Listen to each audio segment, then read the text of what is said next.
mais de 50 quilômetros de comprimento, uma construção que custou quase 120 bilhões de reais. Uma das 7 maravilhas do mundo moderno, segundo a Sociedade Americana de Engenharia.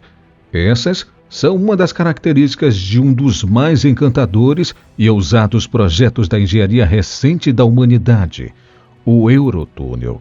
Criado para simplificar o transporte e favorecer a economia de 2 das principais potências econômicas do mundo, Inglaterra e França, a megaconstrução celebra em 2024 30 anos do início das atividades. De fato, nesse período muita coisa evoluiu nas áreas de transporte e construção civil em todo o planeta. Contudo, o Eurotúnel segue como uma obra-prima da engenharia global. É neste vídeo que você conhecerá mais sobre esse projeto e todos os benefícios que ele tem proporcionado a milhões de europeus. Esse é o Construction Time. Eu sou o Luciano Guimarães e neste vídeo você vai entender como o túnel submarino mais longo do mundo foi construído. Inaugurado em 1994, o Eurotúnel conecta a cidade de Folkestone, no condado de Kent, na Inglaterra, até a comuna de Coquelles, no departamento de Pas-de-Calais, na França. A megaconstrução, também conhecida como Channel, cruza abaixo do Canal da Mancha, um trecho do Oceano Atlântico que separa o sul da Inglaterra e o norte francês, e é considerada a área marítima mais movimentada do mundo. Aliás, esse projeto é a única ligação fixa entre a ilha da Grã-Bretanha e o continente europeu. Com uma profundidade média de 45,7 metros abaixo do nível do mar, o Eurotúnel alcança 75 metros de profundidade em alguns dos pontos. São 50,45 quilômetros de comprimento, algo que coloca o projeto como o 3º túnel ferroviário em atividade mais longo do planeta.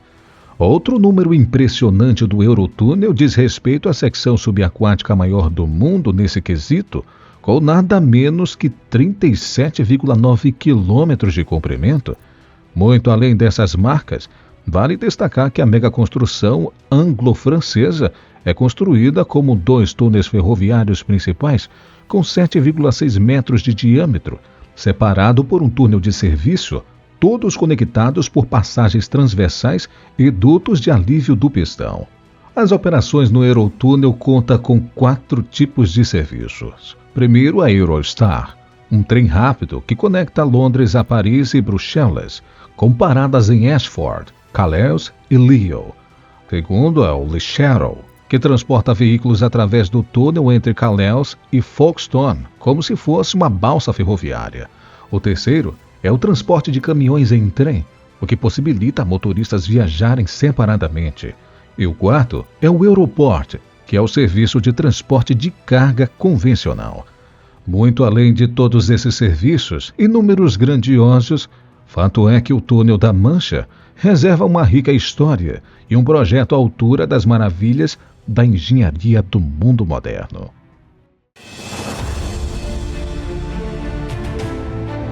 Inegavelmente, uma série de pontos motivaram a criação do Eurotúnel, mas a questão central, sem dúvida, era a busca por melhorias na ligação entre Reino Unido e a Europa continental. Antes da construção do Eurotúnel, a principal forma de atravessar o Canal da Mancha era por ferryboats ou balsas. Ambas as opções eram limitadas em termos de capacidade e estavam sujeitas às condições climáticas. E convenhamos, eram muito demoradas. O percurso Londres a Paris levava até 7 horas, algo que foi reduzido para apenas 2 horas com o Eurotúnel. O transporte mais eficiente sob o Canal da Mancha gerou melhor acessibilidade, seja em termos de comércio ou de turismo, algo que fortaleceu a economia local e reforçou a integração entre a Inglaterra e França. Sim, essa questão diplomática também é um ponto que merece destaque. Afinal, ambas as nações herdaram ao menos 7 séculos de relações conturbadas, entrando em guerra nada menos que 32 vezes entre os anos de 1109 e 1815. Aliás, para compreender mais sobre a história do projeto do Eurotúnel, também é preciso voltar no tempo, e bastante. As primeiras propostas para criar uma ligação fixa entre a Grã-Bretanha e a França surgiram ainda no início do século XIX, mais precisamente em 1802. Contudo, a pressão da imprensa e de políticos britânicos à época quanto à segurança do território pesou. O projeto só foi retomado efetivamente em 1986, quando um acordo foi assinado por Inglaterra e França, o Tratado Anglo-Francês sobre o Túnel da Mancha, também conhecido como o Tratado de Canterbury. Nesse documento constavam detalhes da concessão para a construção e operação da ligação fixa por empresas privadas. No total, a joint venture, intitulada de Transmanche Link, reuniu 10 construtoras, 5 britânicas e 5 francesas. Logicamente, a construção do túnel apresentou numerosos desafios técnicos, incluindo a necessidade de escavar através de condições geológicas variadas, e são esses detalhes que veremos a seguir. A construção do Eurotúnel começou em junho de 1988, envolvendo a perfuração de túneis ferroviários sob o Canal da Mancha, com equipes trabalhando no lado francês. 6 meses mais tarde, foi a vez dos britânicos iniciarem a parte da obra. Foram utilizadas 11 toneladoras no projeto, que contou com a participação de mais de 13 mil colaboradores. Um dos grandes desafios técnicos encontrados na construção do Eurotúnel foi a variação geológica da região. Os 3 túneis foram escavados através de marga, um calcário composto por 35% a 60% de argila. Logo nas primeiras ações, o lado francês apresentou uma área mais complexa do que na parte britânica. Com diversas falhas geológicas, pequenas rachaduras permitiram que a água penetrasse na rocha, gerando alagamentos. Os ingleses previram condições mais secas e avançaram com brocas regulares, porém, meses depois, enfrentaram o mesmo problema ocorrido no lado francês.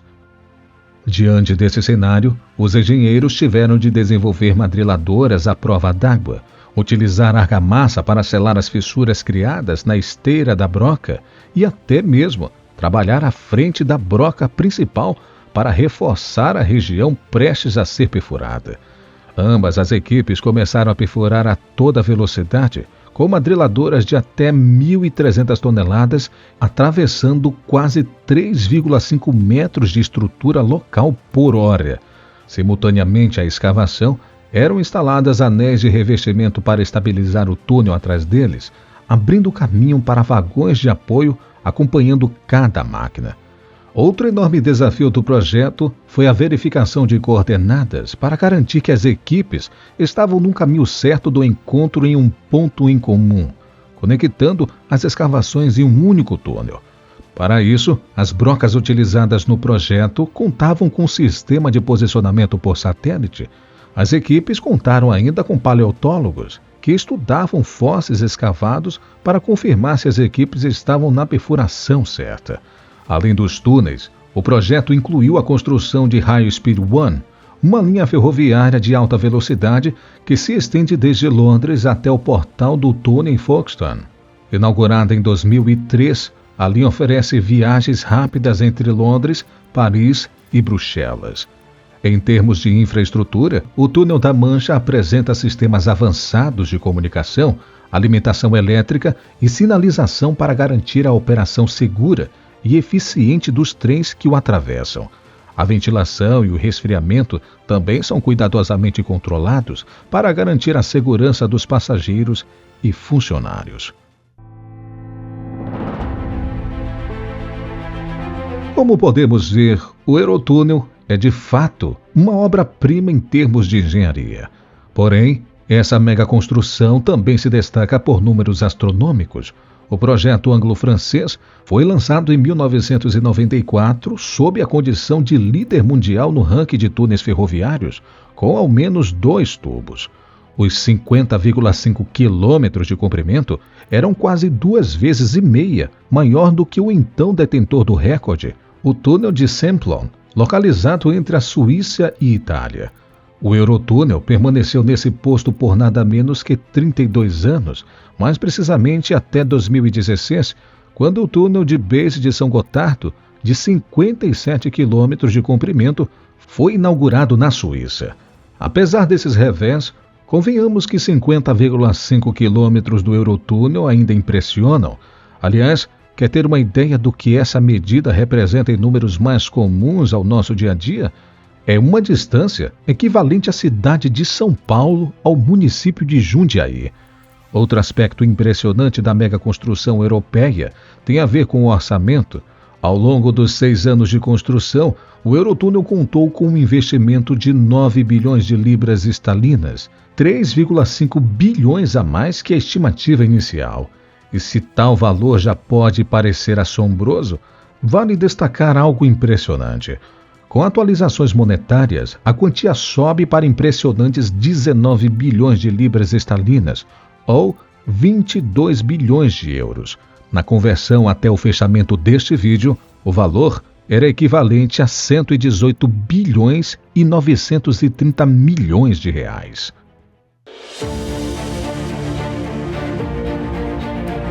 Ao longo de 3 décadas de atividades, o Eurotúnel enfrentou uma série de desafios, e um dos principais deles tem a ver com a imigração ilegal. A megaconstrução é vista como uma rota atrativa para pessoas que buscam entrar clandestinamente no Reino Unido. Há diversos relatos de imigrantes ilegais que tentaram cruzar o Eurotúnel a pé, se escondendo em trens de carga ou ainda tentando acessar os comboios de passageiros. Muitas vezes, eles aproveitavam de oportunidades durante o trajeto dos trens ou encontravam maneiras de invadir as instalações na busca pela travessia. De fato, o ápice dessa tensão ocorreu entre o final dos anos de 1990 e início dos anos 2000, quando houve um aumento significativo no número de imigrantes tentando usar o túnel para chegar ao Reino Unido. Por conta disso, uma série de medidas de segurança foram aplicadas para ingleses e franceses, como o aumento de vigilância nas áreas próximas ao túnel. Em termos ambientais, o Eurotúnel foi um projeto que contou com diversos estudos para reduzir ao máximo os danos. Apesar disso, um episódio negativo ocorreu: o despejo de 40 milhões de metros cúbicos de cal escavados no trecho inglês, perto de Folkestone. Com isso, roubando ao mar local cerca de 360 mil metros quadrados. Assim como a imensa maioria do setor ferroviário global, o Eurotúnel foi seriamente afetado pela pandemia do coronavírus. Porém, os números apontam para uma excelente recuperação já a partir de 2022. Prova disso é que o estudo da operadora Eurotúnel Getlink revelou que em 2022, quase 8,3 milhões de passageiros utilizaram o Eurostar. Embora represente pouco mais de 75% do total de passageiros de 2019, ano que precedeu o início da pandemia, o número supera em 230% a marca de passagens vendidas em 2020.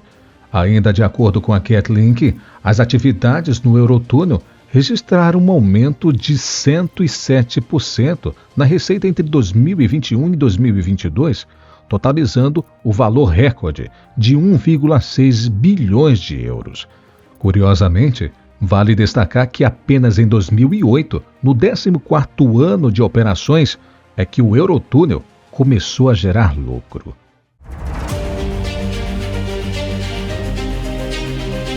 Sem dúvidas, o Eurotúnel representa um marco na história da engenharia mundial. Uma prova inequívoca de que como a união de duas potências globais em torno de um bem comum podem transformar uma sociedade, gerando uma ampla cadeia de prosperidade. Obrigado por ter assistido este vídeo até aqui. Você já conhecia este grande e imenso túnel submarino? Deixe aqui nos comentários se sim ou se não e o que você achou dele. Também deixe seu like se você gostou desse vídeo. Eu vou ficando por aqui. Um forte abraço e até o próximo vídeo.